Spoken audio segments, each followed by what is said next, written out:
Zee Marathi, चर्चाही होणारच.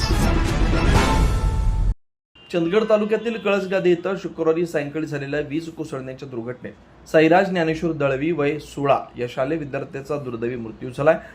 या घटनेमुळे संपूर्ण परिसरात शोककळा पसरली आहे. गेल्या 2 दिवसांपासून तालुक्यात वळीव पावसासह विजांचा कडकडाट सुरू आहे. शुक्रवारी सायंकाळी साईराज हा आपल्या वडिलांसोबत शेतात गेला होता. शेतातून जनावरे आणण्याचं काम सुरू असताना अचानक जोरदार कडकडाटासह वीज कोसळली आणि ती थेट साईराजच्या अंगावर पडली.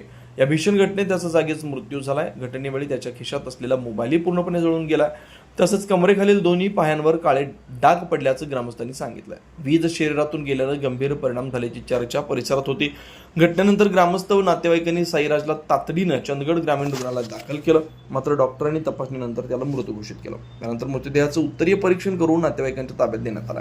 साईराज हा नववीत शिक्षण घेत होता. अत्यंत शांत, मनमिळावा आणि अभ्यासू विद्यार्थी म्हणून तो ओळखला जात होता. सकाळी शाळा करून दुपारी वडिलांना मदत करण्यासाठी तो शेतात गेला होता.